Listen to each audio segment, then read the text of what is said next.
გრამ ბალე და კანოპეს სენენდებე წარმოგიდგენთ. დიდი დილოების პატარა საიდუმლოებანი. გადაცემათა ციკლს წარმოგიდგენს ელიზაბეთ გუდიურიე. ადაპტაციის ავტორი ტომას შეისონი.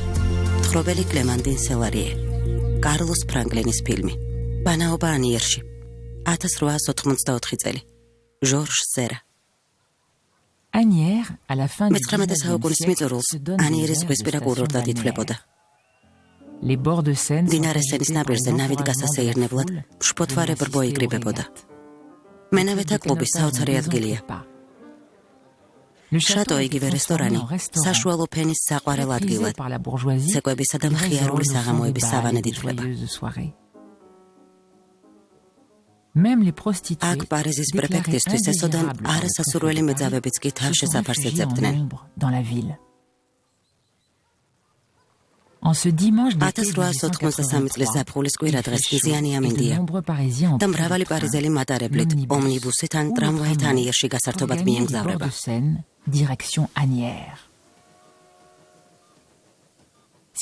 მხატვარი ჟორჟ სერა ჩანახატების წიგნაკით ხელში. ღიარულ გარეუბანში მდინარის სანაპიროზე თავმოყრილ ხალხზე დასაკვირვებლად მიიჩქარის.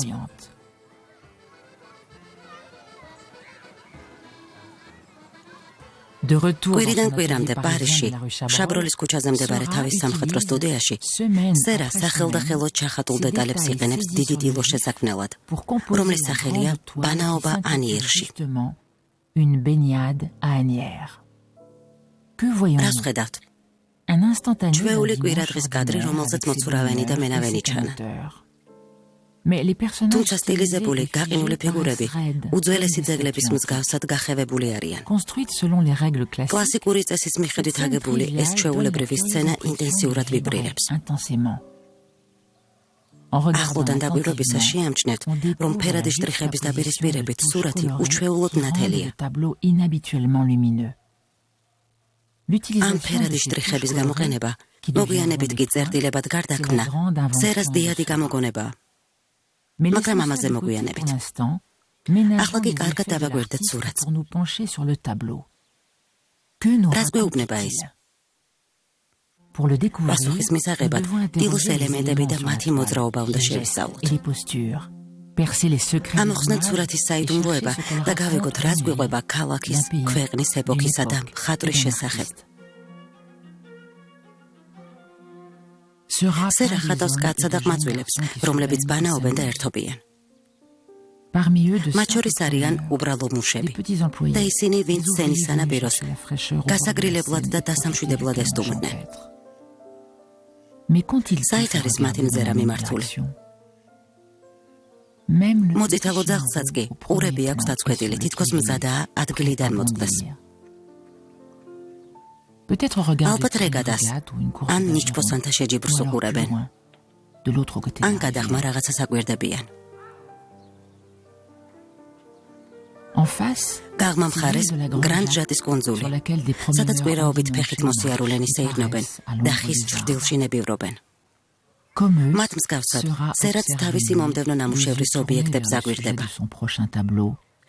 სურათზე შუადღე გრანდ ჟატის კუნძულზე კვირადღეს ის ახლად აღმოჩენილი ტექნიკის განვითარებას აგრძელებს და ექსპერიმენტებს ატარებს ნახატზე ბანაობა ანიერში. ორივე სურათს ერთი თვალშესაქცევი ელემენტი აერთიანებს, ნავი სამფერიანი დროშით. გრანდ ჟატის კუნძული დროებით დავივიწყოთ და მოცურავეებთან გადავინაცვლოთ. ფიგურების განლაგება სიმშვიდისა და ოდნავ უდარდელობის განცდას ტოვებს. მაგრამ ამ შვიდი სცენის ფონზე აურზაური და აქტიურობა იგრძნობა. ჰორიზონტზე ვხედავთ, როგორ გადადის მატარებელი ხიდზე. ქარხნების საკვამურებიდან შავი კვამლი ამოდის. მე-19 საუკუნის ბოლოს გარეუბნებმა ტრანსფორმაცია განიცადა. ინდუსტრიული რევოლუცია მძლავრობს. თანდათან დრო იცვლება. სერას დახატული ქარხნების მიღმა 10 კილომეტრში პარიზის სახეს იცვლის.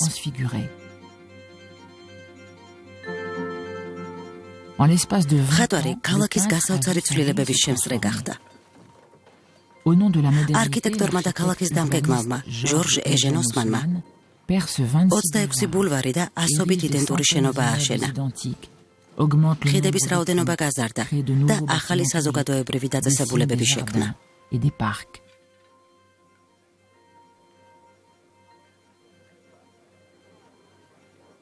ჰიგიენა მოწოდების სიმაღლეზეა. ინსტიტუტის გუმბათის ქვეშ პასტერის შრომა დაფასდა. მესიე პასტერმა აჩვენა, რომ ფერმენტაციაზე ატმოსფეროში გავრცელებული მიკროსკოპული ორგანიზმები არიან პასუხისმგებელი და არა ჰაერი, რომლითაც გადაადგილდებიან. ამ ორგანიზმების სახელები მრავალრიცხოვანია. ჩვენ გამოვიყენებთ სიტყვა მიკრობს. ამ სიტყვას ის უპირატესობა აქვს, რომ მოკლე და ზოგადი შინაარსის მატარებელია. ეს სიტყვა საფრანგეთის ყველაზე კომპეტენტური ლინგვისტის, მისიე ლიტრეს მიერაა დამკვიდრებული. ქალაქგარეთ გამსვლელთა რაოდენობა იზრდება. დედაქალაქის მოსახლეობა ორმაგდება. ჯანმრთელობის გასაუმჯობესებლად პრეფექტი პუბელი თავის ცნობილ სანადვეყუთებს წარმოგვიდგენს. ქარხნებმა კი ქალაქიდან უშორებით გადაინაცვლა.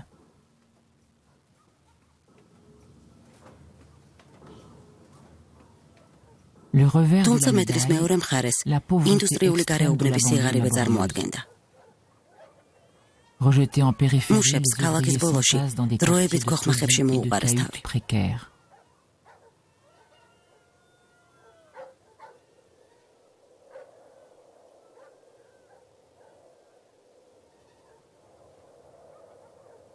პატარა ქალაქები, ამჟამად დიდი გარეუბნები, მაღალი რისკის ზონებად ითვლება. პარლამენტის წევრი ასე აღწერს. ბარბაროსები, რომლებიც საზოგადოებას ებუქრებიან, კავკასიისა და თათრების სტეპებში არ უნდა ვეძიოთ. ისინი ინდუსტრიულ გარეუბნებში იმალებიან. არც ბუკოლიკური ანიერი დაინდეს.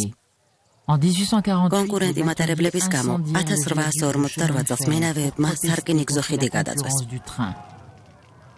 1860 წელს პრუსიის არმიის შესაფერხებლად ქალაქის მცველებმა ხიდებს ცეცხლი წაუყიდეს. სადგური მტრის ცეცხლმა გაანადგურა. ერთი წლის შემდეგ განიერთან ბრძოლა კვლავ გაიმართა. ქალაქი მეამბოხეების ხელში მოექცა. მის დასაბრუნებლად სამხედრო ძალებს 10 დღე დასჭირდათ. ამ დროისათვის წერა საკუთარ ნამუშევარს სრულყოფს. ხიდები აღადგინეს, მატარებლები კვლავ მოძრაობენ. ანიერში კი ხალხი დასასვენებლად მიდის.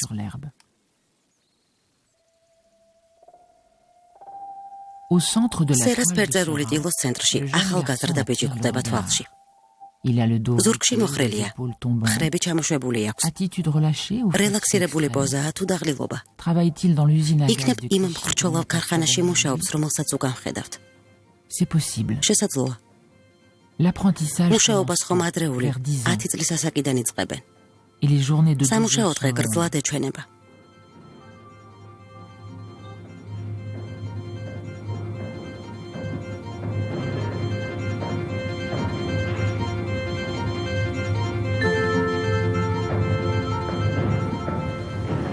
მანქანების მუშაობა სულ უფრო მეტი მუშა სჭირდებოდა. მოგებაზე ორიენტირება მუშები აქციათ აღლითებად, რომლებსაც სამუშაოზე აღარაფერი გაეგებოდათ.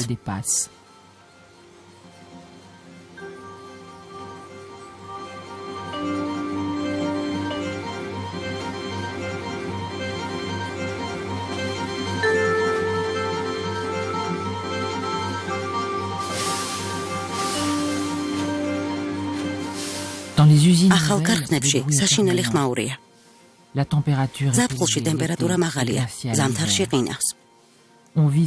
არსებობს ნაწილების დაზიანების, ღვედების გაწყვეტისა თუ ზეთის გაცხელების საფრთხე. ზოლას რომანის ხაფანგის პერსონაჟი კუპო მუხჩაუხრელად შრომობს. ჯუჭყის სამჭედლო ქურის ირგვლივ და მეტალის ნაგლეჯებზე უროების დარტყმის მონოტონური ხმები. Le progrès passe par Progress განიცდის როგორც ტექნიკა, ისე რაციონალისტური იდეოლოგია. შრომის მეცნიერული ორგანიზაცია ინდუსტრიული ქვეყნებისთვის მისაბაძ მაგალითად იქცევა. ის სამუშაოს დეტალურად ანაწილებს. თანამშრომლებს, როგორც უზარმაზარი მექანიზმის უბრალო პატარა კბილანებს, დროშის საგულდაგულოდ გათვლილი დავალებების განხორციელებას აიძულებს. რაციონალიზებული განმეორებადი მეცნიერული ორგანიზება სერასტილოს ფერთა შტრიხებსა და წერტილებს მოგვაგონებს. იქნებ ხელოვანი თავისი ნამუშევრით მექანიზებული პროდუქციის იდეისკენ მიგვითითებს. მოდი კიდევ ერთხელ დავაკვირდეთ ტილოს ბანაობა ანიერში. 24 წელს მიღწეული სერა ახალი ტექნიკის გამოგონების პროცესში გახლდათ. რომელი ტექნიკის? ოპტიკური ხელოვნების მეთოდის გამოყენებით სერა პალიტრაზე ფერების შერევის გარეშე ფიგურებს გამოკვეთს და ფერთა კონტრასტს ქმნის. ის ქმნის პიქსელიზაციის მსგავს ეფექტს, რომელიც იმ დროისთვის ინოვაციური ნაბიჯი იყო. შტრიხთა პროპორციები და მათ შორის მანძილი იმგვარადაა გათვლილი, რომ თვალს ბუნებრივი სურათის აღქმისკენ უბიძგებს. ეს დეტალი, რომელიც დამკვირვებელს ყავისფრად მოეჩვენება, სინამდვილეში დიდი რაოდენობის წითელი ფერის, ლურჯი და ყვითელი შტრიხების ნაზავია. კამილ პისარო-დი ორან-რუელისთვის მიწერილ წერილში ხსნის, რომ ეს ტექნიკა მხატვარს საშუალებას აძლევს პიგმენტური ნაზავის ნაცვლად ოპტიკური ნაზავი გამოიყენოს, რადგან ოპტიკური მიქსტურა მეტად ინტენსიურ განათებას ქმნის.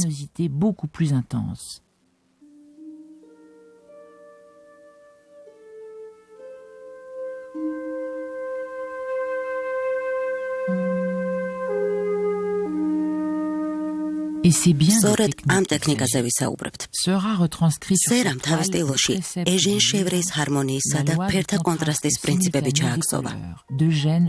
შეშლილი სწავლის გარეგნობის შევრეი ბრწყინვალე ფიზიკოსი გახლდათ, რომლის დაკვირვებებმაც დაადგინა, რომ ერთმანეთის გვერდით არსებული ორი ფერი გავლენას ახდენს გარემოზე და ცვლის კიდეცმას. როდესაც გვერდით დამატებითი ფერი თავსდება, ფერი ძლიერდება. როცა ერთმანეთში ირევა, ნადგურდება. სერას ინსპირაცია რუდის დიაგრამებიც იყო, რომლებიც სამ ფუნდამენტურ კონტრასტს განსაზღვრავს. დამატებითი ფერების განსაზღვრელი ჩრდილთა კონტრასტი, ხაზთა კონტრასტი, ჰორიზონტალურ ხაზთა შედარებითი დისტანციები და ტონთა კონტრასტი, რომელიც მრავალ ნახატში სცადა. კრიტიკოსები, მათ შორის ფელიქს ფენეონი, საუბრობენ დივიზიონიზმსა და თვითპუანტილიზმის შესახებაც კი. ეს პროცესი ხელოვნებასთან დაკავშირებულ მგრძნობიარობის ცნებას ეწინააღმდეგება. სერა ჰარმონიის კუთხით საუბრობს. ხელოვნება ჰარმონია, კონტრასტების, მსგავსების, ტონის, ელფერისა და ხაზების ანალოგია, დანახული დომინანტურ ნიშნად, რომელიც მღელვარე, მშვიდ და სევდიან ილუმინაციათა გავლენის ქვეშ ექცევა. იმპრესიონისტებისგან განსხვავებით, რომელთათვის მთავარი მომენტალური გრძნობებისა და ემოციების ლაიტმოტივია, სერა საკუთარ სტუდიაში ტილოებს ჩანახატებისა და მეცნიერული დაკვირვებების საფუძველზე ქმნის. მობანავეთა ტილოზე მუშაობისას სერა ანიერში მიდის. ზეთის საღებავებით პატარა ჩანახატებს ქმნის, რომელთაც კროქტონს უწოდებს. ამით მის მეხსიერებაში საგულდაგულოდ ინახება მომავალი ნაშრომების დეტალები. ჩანახატებს ის თავის სახელოსნოში კედლებზე აკრავს და ტილოზე მუშაობისას დამხმარე მასალად იყენებს. ზეთის საღებავებით საერთო ჯამში მან შექმნა 10 ჩანახატი და 14 ესკიზი. მხატვარი ანიერში საერთნობისას დეტალებს აგროვებს, ზოგს ინახავს, ზოგს იშორებს. ამგვარად სცენაში მობანავე ცხენები თავდაპირველ ჩანახატებში არსებობდა. საბოლოო ვერსიიდან კი გაქრა. ზოგიერთი დეტალი გამოგონილია, მაგალითად ბალახზე წამოწოლილი კაცი. ეს ტილო საგულდაგულოდ შესწავლილი და შერჩეული სცენების სინთეზია. არავინ გახლდათ სერაზე სერიოზული, პედანტური და მეწვრილმანე. უკარება და არაკომუნიკაბელური მუსიკული ქრისტეს სახით. ამ სიტყვები დაახასიათა სერა მეგობარმა. სხვები ამბობდნენ, სიმპათიური ყმაწვილი, რომელიც საკუთარ მახელოვნებამ იმსხვერპლა, რომელსაც სურდა ტექნიკის გაუმჯობესებით ფაქიზი ხედვისთვის რეალობის ფრთები შეესხა. მხატვარმა ალბერტ დიუბუა-პიემ ხოტბა შეასხა. სერა, მან გზა გამიკაფა. მასთან ვალში ვარ. წესრიგისა და დისციპლინის მისეულმა აღქმამ ჩემზე ღრმა შთაბეჭდილება დატოვა. სერას წყალობაა, რომ ფერწერა შემიყვარდა. წერალი მორის ბობური ამბობდა, ღირსეული პიროვნებაა, თუმცა მეცნიერებისა და ქიმიის ხელოვნებაში გამოყენების აგვიატებულმა იდეამ და ამ სფეროების შეთავსებამ საკმაოდ გამაოცა. სერა 1859 წელს პარიზში დაიბადა. მან ხატვის ნიჭი მალევე გამოავლინა. როდესაც სახვითი ხელოვნების მოსწავლემ პირველად იხილა პისაროს, დეგასა და მონეს ნამუშევრები, მაშინვე მოიხიბლა. სერას მათ მსგავსად სურდა ფერწერის ახალი ტექნიკა შეექმნა. ის არაერთხელ შეხვედრია პიუვი დე შავანს და მის კლასიკურ ალეგორიულ ფრესკებს აფასებდა. ნახატს ბანაობა ანიერში ხშირად ადარებდნენ შავანის დილოს ბედნიერი ქვეყანა. ის დამთვალიერებელმა 1882 წელს პარიზის სამხატვრო სალონში იხილა. სწორედ ამ პერიოდში იწყებდა სერა თავის სტილოზე მუშაობას, რომლის დროსაც ყოველ ეფექტს წინასწარ თვლიდა. მხატვარი ბუკოლიკურ სცენაში ტილოს ზომით გვითრევს. მისი სიმაღლე 2 მეტრი, სიგანე კი 3 მეტრია. ყურადღებას იქცევს მამაკაცი, რომელიც ჩვენგან ზურგშექცევით ბალახზეა წამოწოლილი. ყურადღების ცენტრშია ბავშვიც, რომელიც ზის და ფეხები წყალში აქვს. უხეშად რომ ვთქვათ, ცენტრალური ფიგურა დანარჩენი ფიგურების ზომებთან შედარებით ცოტა არაპროპორციულია.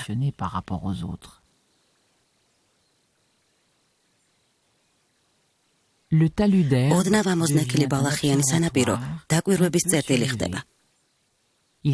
ის სურათს 2 ნაწილად ყოფს, მიწისა და წყლის. თვალში გვხვდება ბალახებზე დაწყობილი ტანსაცმელი, თეთრი მაისური, მუქი შარვალი და ჩალის ქუდი. რაჯობია კვირადღეს, რომელიც ახლახან დასვენების დღედ გამოცხადდა. მუშათათვის დასვენების დღის არჩევა დებატების საგანი გახდა. რევოლუციის შემდეგ ხელოსნები და მუშები სენ-ლენდის, ანუ წმინდა ორშაბათს აღნიშნავდნენ.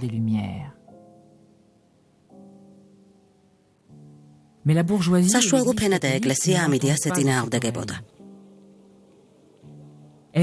სენ-ლენდი მუშებს პოლიტიკური შეხვედრების ან კაბარეებში გართობის საშუალებას აძლევდა.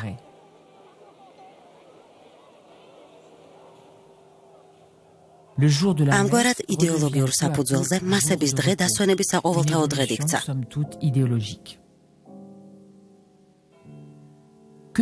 რას ფიქრობდა ამაზე სერა? მისი ფერწერული ტილო რეალობაზეა გამოჩარხული, მაგრამ მასზე არ არის ასახული სოციალური სიღატაკე. თუმცა სხვა მხატვრების მსგავსად, სერა უერთდება ანარქისტული პრესის ჟურნალისტებს, რომლებიც მხარს უჭერდნენ მუშათა კლასის ბრძოლას. სერა მრავალი ცვლილების მომსწრე გახდა. იგი დიქტატორულ რეჟიმში დაიბადა და გარდაიცვალა საპარლამენტო რესპუბლიკის დროს. 30 წლიანი ცხოვრების მანძილზე პრუსიის წინააღმდეგ გამართულ ომსა და პარიზის კომუნას მოესწრო. ხედავდა, როგორ მძლავრდებოდა მემარცხენეთა იდეები, როგორ თავისუფლდებოდა პრესა და ასამბლეა, როგორ მოიპოვეს იდეოლოგიური თავისუფლება. დასაკეთებდნენ მუშები კვირაობით. ლოცულობდნენ, სეირნობდნენ, ბოულს თამაშობდნენ, ან მეგობრებთან ერთად სვამდნენ.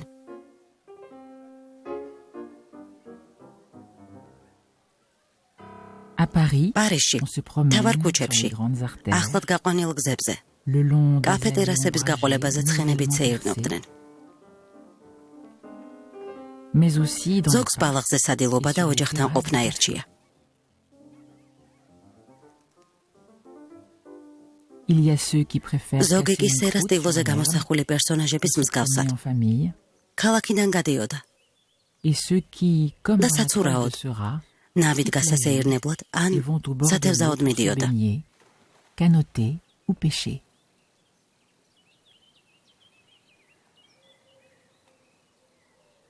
Dans une partie de ერთ-ერთ ნაწარმოებში მოპასანი წერს. მისი ედება თქვა ქალაქში ვართ. და ამის გაგონებაზე მისი ცოლი ბუნების სილამაზის მიმართ მეტად სენტიმენტალური გახდა.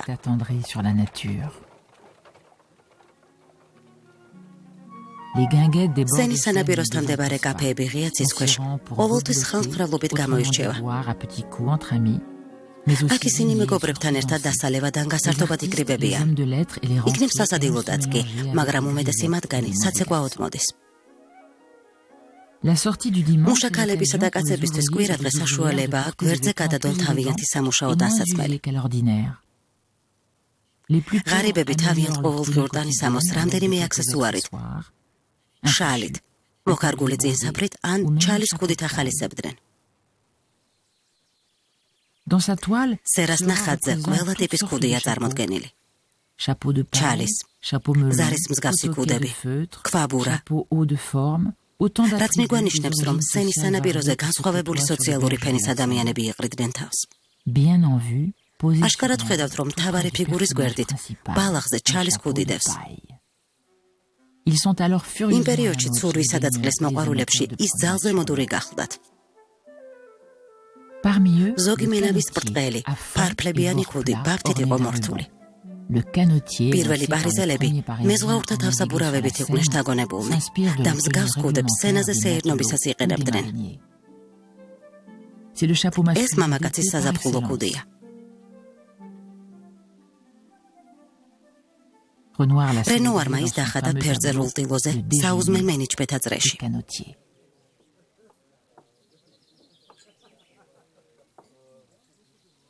პანაობანიერში ასახავს ცხოვრებას მდინარე სენის სანაპიროებზე. ეს იმ ეპოქის ფრესკაა. 50 წლის შემდეგ სერას დახატული სცენა აღარ არსებობდა. ანიერამდე ეტლით სამგზავროდ 4 საათი იყო საჭირო. 1827 წლის შემდეგ კი ეს დრო 45 წუთამდე შემცირდა.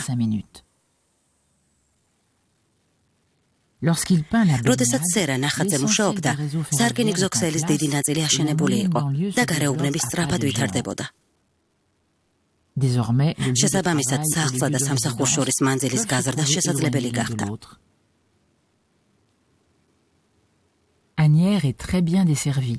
ანიერამდე მიმავალი 50 მატარებელი მგზავრებს არაჩვეულებრივად ემსახურებოდა. ამასთან კრიშის მოედნიდან გამგზავრება ტრამვაით ან ომნიბუსითაც იყო შესაძლებელი. ოჯახები ზედა სართულებსა და ღია პლატფორმებზეც თავსდებოდნენ.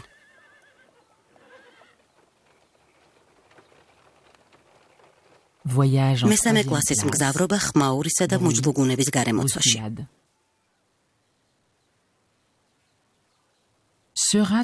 სერა ტილოზე მთელი წელი მუშაობდა. როცა 1884 წელს ნატიფი ხელოვნების სალონში წარადგინა, ჟიურიმ ერთსულოვანი ვერდიქტი გამოიტანა. უარყო. სხვა რა ეკნა სურათისთვის, რომელიც არც კლასიკურ, არც იმპრესიონისტულ და არც სიმბოლისტურ მიმართულებას წარმოადგენდა. რომ აღარაფერი ვთქვათ ახალბედა პუანტილიზმის შესახებ.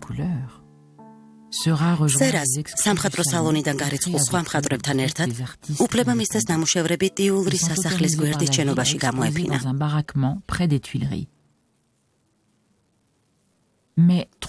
მაგრამ სიდიდის გამო სერას ნამუშევარი ბარში გაგზავნეს. სადაც საბედნიეროდ კრიტიკოსმა ფელიქს ფენეონმა მისი ორიგინალურობა შენიშნა. სერას სისტემურ მიდგომას ის ასე აღწერს: კავშირი ყველა შეგრძნების ჰარმონიათა შორის. ერთი ბელგიელი დამკვირვებელი, ხელოვნების ავანგარდული წრის კორესპონდენტი გაოცებულია. ვერ გარკვეულა ვინ არის სერა, ხელოვნების ახალი მიმდინარეობის მესია თუ ცივით აღლითი. საბოლოოდ კი მას გულწრფელ, მოაზროვნე მხატვრად ახასიათებს, რომლის განსჯაც მხოლოდ დროს ძალუძს. ფელიქს ფენეონს აზრი ჩამოყალიბებული ჰქონდა. სერას ნამუშევარს იცავდა და მას მრავალ სტადიას უძღვნიდა. მეცნიერული თეორიების გამოყენებით პუანტილიზმის მიმართ კრიტიკულ მიდგომას ანეიტრალებდა. ის გახდა გმირი ახალი მოძრაობის, რომლის ცენტრშიც ადგილს სერა იკავებს. მათ პოლ სენიაკი და კამილ პისაროთ შეუერთდნენ. ბანაობანიერში თავისი სუბიექტური და მეცნიერული ტექნიკით უნდა დასახავს ერთი ერის დასასრულსა და ახალი ერის დასაწყისს. როგორც ჩანს, სხვა მხატვრებთან შედარებით, სერა ბევრად უფრო ადრე მიხვდა, რომ აწმყო პროგრესის მომხიბლავი, თუმცა ამავდროულად ულმობელი რელიგიისკენ მიიწევს. სხვა დანარჩენთან ერთად, ამ ძირეული ცვლილებების ნაწილი ხელოვნებაც უნდა ყოფილიყო. ახმოვანებდა მსახიობი ანი ზამბახიძე. გახმოვანებულია პირველი არხის მიერ.